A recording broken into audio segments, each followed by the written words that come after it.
Hello and welcome to another episode of the Growth Podcast. I am your host, Matt Bellotti, and today I am really excited to have a friend, Connor Gross, here on the podcast. Connor is a co-founder at Respoke Collection. He is a serial entrepreneur, started a bunch of projects, businesses, sold one for a whole bunch of money, and today, so he focuses mainly in e-commerce stuff. As well as some other things. But today we're going to focus on e-commerce, and we're going to talk about like strategies from top to bottom, how you can launch and run and improve and grow any sort of e-commerce thing that you got going on, whether it's your business or maybe you're thinking about starting something on the side. So Connor, thank you so much for joining the podcast. Matt, it's a pleasure to be on, and I'm excited to be on it specifically during this time of the year too. You kind of caught us in the the playoffs for e-commerce, right? If the playoffs and the Super Bowl and stuff like that are coming up, we've got Black Friday and Cyber Monday just around the corner. So I am full heads down at this point, kind of running through everything that we're about to chat about. Love that. Trying to figure out how you capitalize on it the most. Yeah, absolutely. I had a call earlier on today with a couple of different entrepreneurs, and they're all in the e-commerce space, pretty similar industry. And I was like, honestly, guys, you don't have to share the number, but give me a percentage. What percentage of your revenue for the year are you making in the next month? And they're like, oh, easily over 50%. I was like, wow, that's scary. So I think right now, and I'm starting to see it on our own sales numbers too, they're really starting to ramp up. I think people are spending a lot more right now. And so if you're running an e-commerce store at the moment, you've got a really fun next 30 to 60 days.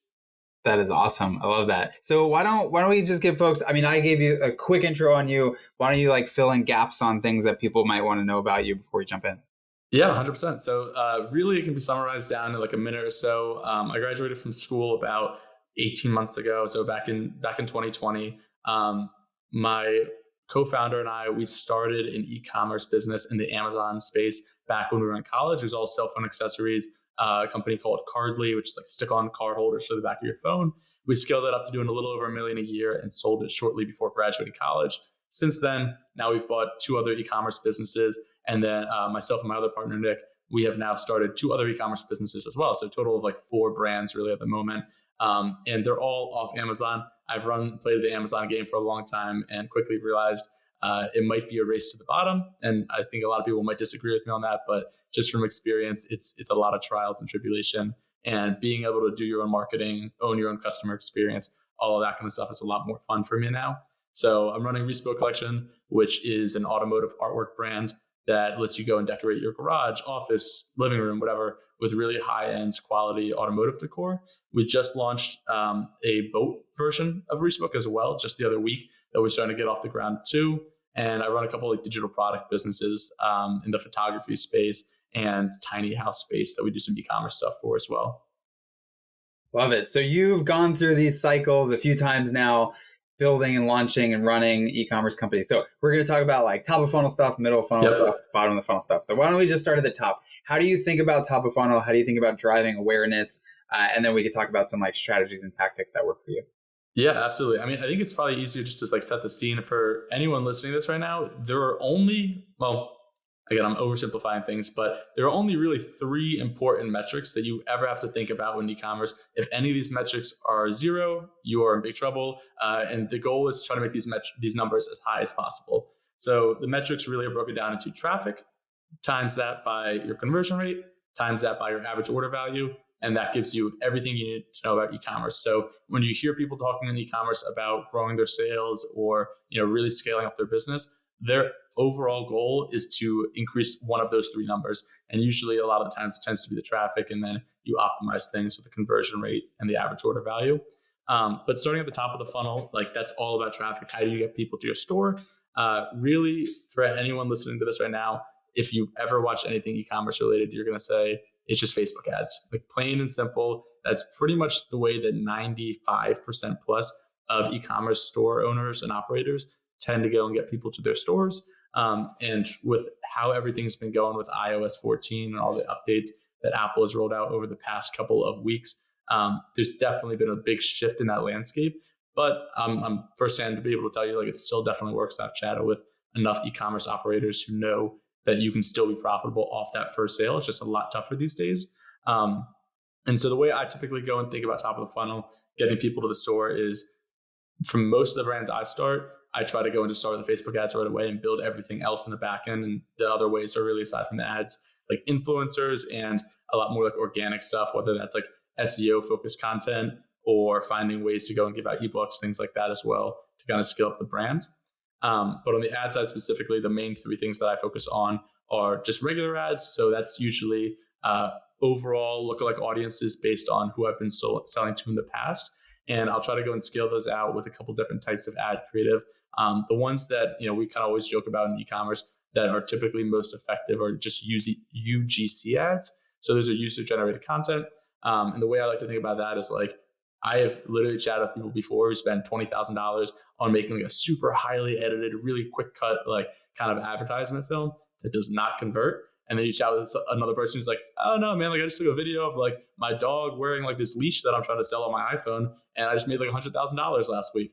And so like the thing I would say the most is when you're making this kind of creative that you're running ads on is you don't want it to look overly edited to the point where people are going to scroll in their timeline and see, that's an ad, let me skip that. And so what I've seen personally, and if we want to kind of dive into like the actual details of the creative, is the things that work best, really three things. One, get something that's going to capture their attention right away. If you want specific examples of this, go to the Facebook ad library and you can search up any brand and see any ad they're running. The one that I always kind of reference is like, I think it's called Dr. Sasquatch or something like that. It's like a men's like soap company. Yeah. And like they have some ridiculous catchphrases that like as you're scrolling down, you instantly stop because you're like, that's too ridiculous of a thing to say. Like, who is this company? And then they get into the whole pitch. It's about 10, 15 seconds of like, oh, cool. Now that we got your attention, we're selling soap. Here's why our soap is so great, whatever. And then at the end, the thing I always recommend is always have some kind of offer, even if it's like, free shipping or shop now and save 10% or like, buy it before the end of the month and like join our VIP list, whatever it is, like have a reason for them to go and click your ad. So that way they can actually go and get on that product page. So that's the first one. And then the other two ways from an ad standpoint specifically, really you'll see a higher return is all on the retargeting front. You're re-hitting people who have either clicked your ad before or visited your website in some capacity using the Facebook pixel there. And the last way, not to go into too much of a tangent here with the ad stuff, but the last way that I've actually heard a lot of people using it, I personally have not tried it enough yet. But if you ever see things like the one I get a lot in my timeline is advertisements from Kevin Hart promoting a company called Fabletics, which is like, I think a Lululemon competitor.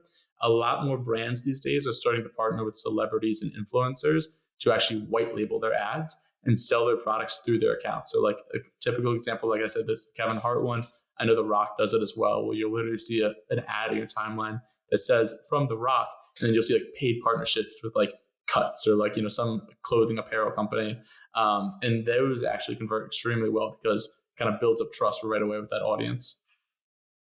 So when, people are thinking about getting started or doubling down on things, were there, aside from spending tons of money on creative that probably could be done with like 1/100th of the cost, were there other things that you have seen or you have done where you just like dumped the money into it, where you just wish that you like, if you next time you did it, you were like, that was a waste of money, I'm absolutely not doing that sort of thing again?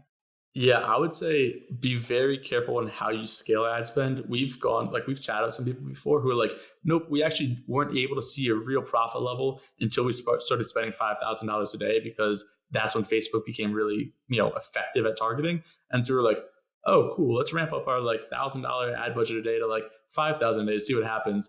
And we just burned like thousands of dollars like in a week. And we were just like, okay, let's go and scale this back down. So what I would say is, when you are targeting, the typical rule of thumb is about 20% a week. And when I say typical rule of thumb, like there's no golden answer to any of this kind of stuff. Every brand's going to work differently, but I would be very skeptical on just raising ad spend to just raise ad spend.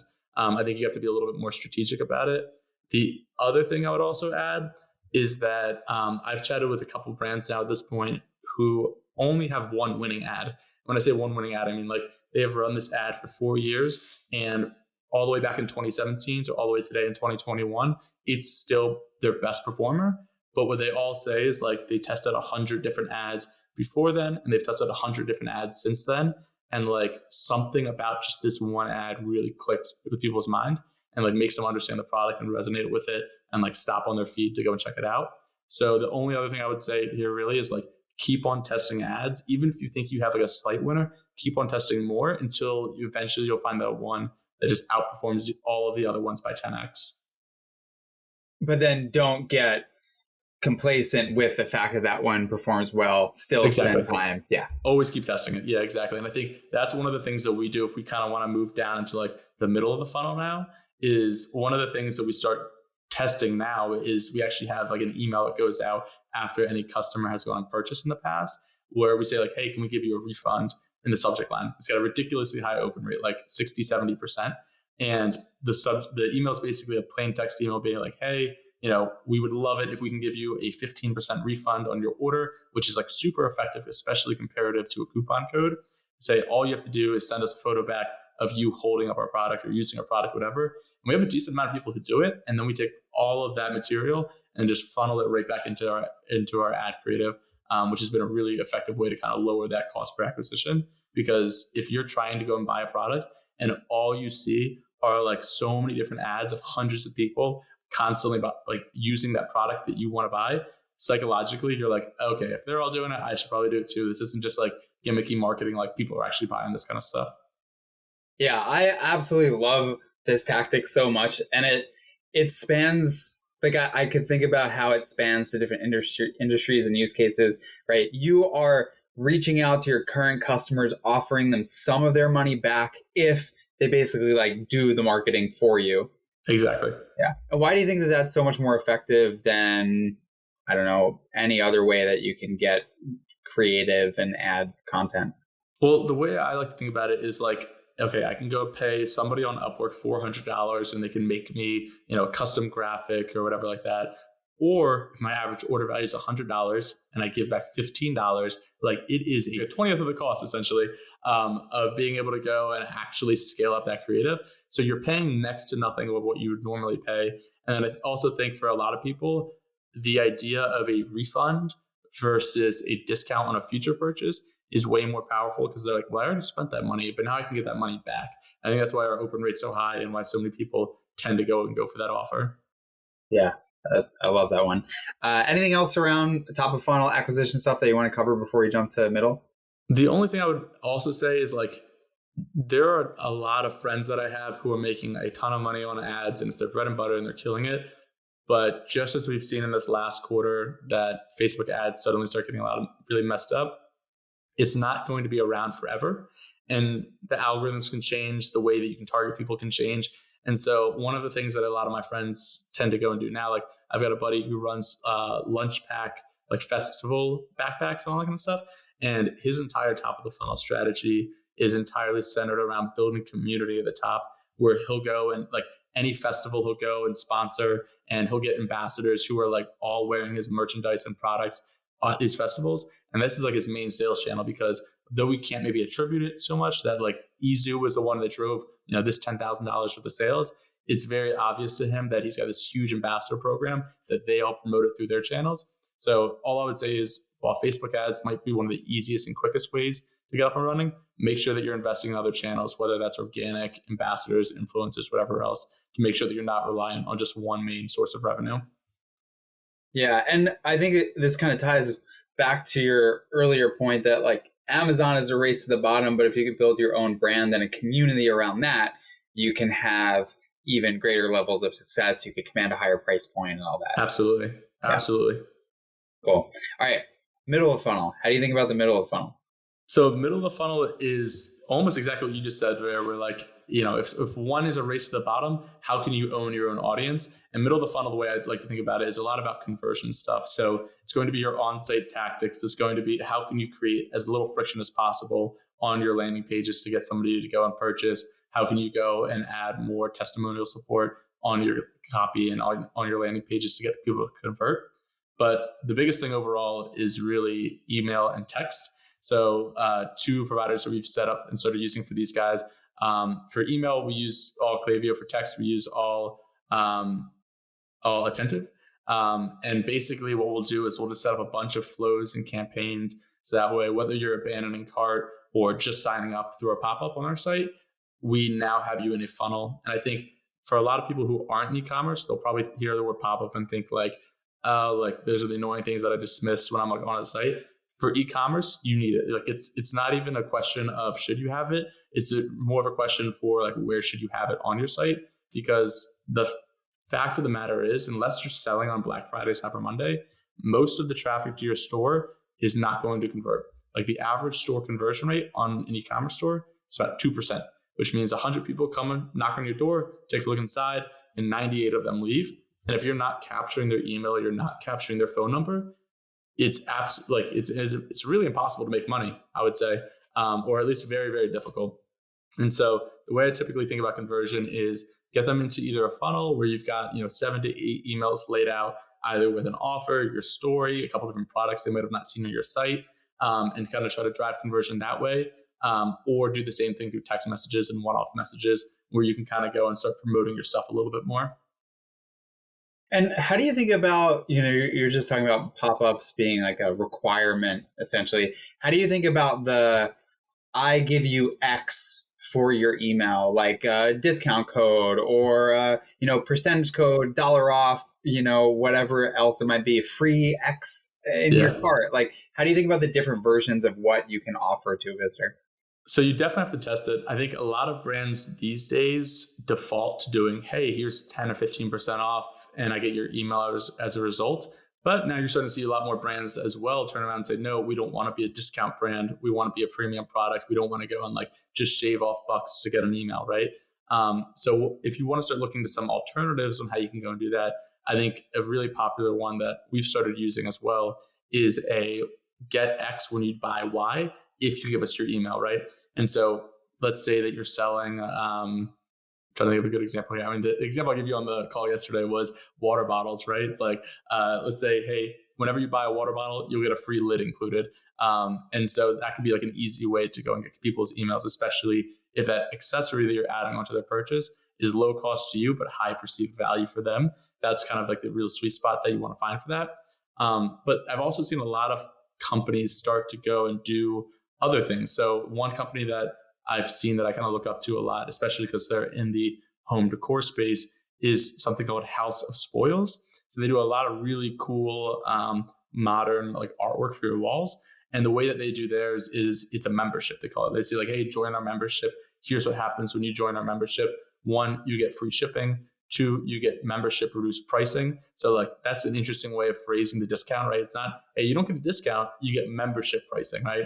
And then the third thing that they do is early access to exclusive drops, because since they are a home decor product, they typically come out with a lot more photography and stuff like that over the months and weeks. So you get early access to that, which is just an easier way of them saying like, cool, now we have a pre-sale for, the rest of our products coming out. So I really like that position a lot of calling it a membership. Yeah, I think the membership thing is huge because you're also driving like this sense of ownership. Like I am a member, right? I recently became a member of the company Italic. They do like high end manufactured goods, and so I became a member, which comes with its own like like you were saying, early access to stuff. I get credits each quarter that I could spend on it. But now it's because I'm a member, I just think about it like, oh, we need a new comforter for the bed. Let me go check Italic, right? It becomes the place I go to versus if I just got 15% off of that jacket that I bought in the first place. And Italic's a great example because they're basically building like the Costco of the internet, I think, but like maybe a little bit more high-end version, I think. But do you pay for the membership there? Yeah, the membership, the way I know they've tried a lot of different versions of the membership over the years. The current membership it's $60 a year, but each quarter you get $30 in credits. So I give them $60 up front and then I get $120 to spend over the course of the year. That's actually really interesting because then from their standpoint, that's the equivalent of saying, hey, here's our 10% off flash sale once a quarter or whatever it is. It's this I'm sure they did the math where it's like, we're losing the same amount of money, but from a membership standpoint, it's like psychologically a lot easier to understand. I know I think that there's another company that does a very similar thing that now I'm totally blanking on the name actually. Yeah, that's all good. Yeah, and I think it's also such a good move because it creates this forcing function where now I'm basically going to buy something from them minimum once per quarter, and then my cart value is always going to be more than $30. So they're getting revenue from me essentially Right. no matter what. Actually, now that I'm thinking about it, the company I was just thinking of isn't even an e-commerce business. It's the credit card companies.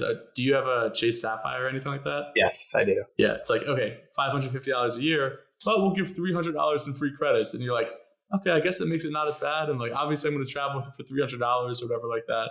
But yeah, I completely agree. If you can make it a membership thing, even if it's not like a paid membership, like House of Spoils is doing, if you say like as a membership, you get $60 in credits every year, that's super easy. And you feel guilty for not using it as well. Right. Because I've given an upfront commitment Right. that I'm a member, whether that's a dollar commitment or not. Right. Cool. Any other stuff on middle of the funnel that you want to talk through here? You got to make sure that you're capturing this kind of stuff, because even if you're thinking about the end of your e-commerce business and what the goal is, if your goal is to sell, if your goal is to hold it, whatever it is, the more phone numbers, the more emails that you can have, it just becomes a bigger asset. And over the years, it just becomes more and more valuable. Awesome. All right. Let's hop to bottom of the funnel. How do you think about bottom of the funnel, driving cart size, repeat purchase, all that? Yeah. So for us, the biggest one is like we typically tend to be a one-off buy. Customers aren't coming back and purchasing a ton of stuff, at least for our product. Typically in e-commerce, you can either play the LTV game, the lifetime value game, where you're selling like a food and beverage product and you want to go and focus on that second and third order as much as possible. Or you're playing the AOV game, or the average order value game, which is basically they're probably going to buy from us once. Let's make sure we get as much as we can out of it on that first order. And so for us, we're the AOV game. And what we typically go and do is we'll have as much cross-selling as possible on before the actual checkout. So like if they're buying a portrait, we'll say like, fantastic, do you want a digital download of this as well? Oh no, do you want your order to be rushed for an extra $9.99? Oh no, do you want like a mug or something like that can go with it? And we'll try to go and get a lot of accessories on there as well. The important part of this is that you don't want to add too much friction to the actual buying process that it hurts conversion rate. So I want to make sure you test it a lot. And if you want to go and find like the easiest way, in my opinion, to increase your average order value that will not impact the conversion rate at all, is through post-purchase upsell apps. And the one that I use today, at least, is called One Click Upsell by Zipify. And so what it is and how it works is that basically they'll complete the purchase and they'll check out, 16-digit credit card number, press buy now. Great, the credit card just went through. Now, from Shopify standpoint, the order is actually on hold because now they see another page where it says, fantastic, you bought this. Just as a heads up, 56% of the customers who bought that also bought this. Do you want to add this to your cart? Right, and we'll have like a 20% opt-in rate there as well, or something like that. And that's a really easy way to go and increase your average order value as well, because that way you know that you're not going to sacrifice any orders in the process because it's still super low friction to check out, but they're spending more at the end of the day because you have that upsell option at the end. Right, and you get the momentum of I'm in the mode, I'm here buying something. Like I just spent $120. What's another $15 accessory on top of it? Right. And the way to think about that too is like, think about it when you go to a restaurant, and especially, specifically for American listeners here right now, you go to a restaurant, you see $100 steak, fantastic. You eat that $100 steak, you order it, whatever. And now you're finishing paying. You're paying $120 because you're tipping that 20%. But psychologically, you never think that it's a $120 steak, even though it is the entire time. It's the same way with this post-purchase upsell stuff. You have a $100 cart value. Fantastic. I checked out. Oh, this thing's only an extra $20. Cool. I'll add that on. Now you're not thinking about the 120. You're just thinking about two separate transactions, and it typically tends to go and convert a little bit better. Yeah, totally makes sense. Any other bottom of the funnel things you want to touch on?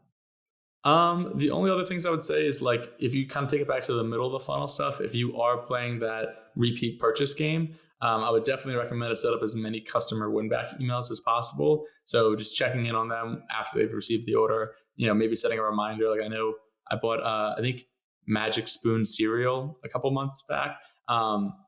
Fine cereal, say what you want about the product. But now all I do is I get emails back from them about like, hey, it looks like you're probably out of stock at this point. Like, do you want to go and refill? Like, here's $10 off if you refill today. So I think it's also important there to make sure that you're bringing them back if you are playing that LTV game. Right. And that doesn't cost anything as the company to start sending all that stuff. Right. And especially like if you're running Facebook ads for your main acquisition channel, call it whatever you want, $20, $30 to go and acquire a customer. Now that second purchase is just all margin. It's just your product cost, right? You have your overhead, which might be like some software and things like that, but like it's just real much higher margin for that second purchase. Yeah, totally makes sense. All right. We've gone through top, middle, bottom of the funnel. Anything that kind of crosses all of those or is outside of that you want to make sure to touch on to give folks context on things that they can either like action immediately or think about how it can transfer out to whatever other industry or company type that they're at? Trying to think. No, I think like really the main things are like traffic times conversion times AOV is how you're going to go and make money in e-commerce. Like there's a million tactics and hacks that you can go and use along the way. And I feel like really for today's episode, I wanted to just cover the fundamentals of what to do. But like if you're looking for interesting ways that other customers or other companies are going and running promotions or giving offers or running their email flow, like you can see just from today's call, like I've gone down enough e-commerce companies' funnels at this point to kind of get a better understanding as to what works and doesn't. So if you really want to go and take this to the next level, what I would do is find companies that look like they're crushing it. Matt and I have a mutual friend, Neil, who all he does is just signs up for company updates. So I can only imagine what his inbox must look like. But that's at this point what I've done too at this point. And so what I'll do is I'll give my email, give my phone number to whoever wants it solely for inspiration. And just kind of start going down that rabbit hole of buying random products and giving your email and phone number away, and then start building up your own personal swipe file. So when you're eventually launching your own brand or running your own company, you can have a huge swipe file to start pulling from. Awesome. Well, Connor, thank you so much for joining, sharing what you've learned over the years. This is good stuff. I mean, I don't work in e-commerce, but there are plenty of things that I could take from this that I could figure out how I can slot in those strategies and tactics to stuff I'm doing day to day. And I'm sure many listeners and viewers have thought the same. Yeah, man. Thanks so much for having me on. Absolutely. All right. For all of you listening, thank you so much for spending your time listening here. A couple quick things. One, if you're a fan of this episode, hit the subscribe button. Check out the library of other guests that I've had on. Those are great conversations. Check those out. If you're a fan, leaving a written review especially would mean quite a lot. We also have an upcoming Rev Growth for Drift. So that is one of our all virtual events. It is December 2nd. It's all about aligning sales and marketing teams to work together to drive pipeline for your business. It is free to attend, and the link to register is drift.com/events/revgrowth-align. We'll put the link in the show notes as well, and that will be much easier for you than trying to type out what I just said. So thank you again for listening. I know there's so many things you could spend your time on, working on, listening to, watching, whatever it might be. You're spending it here, and it means quite a lot. My email is matt@drift.com. I'm happy to hear any feedback, topic ideas, speaker, whatever it might be. Send a note, and I will catch you on the next episode. Thanks.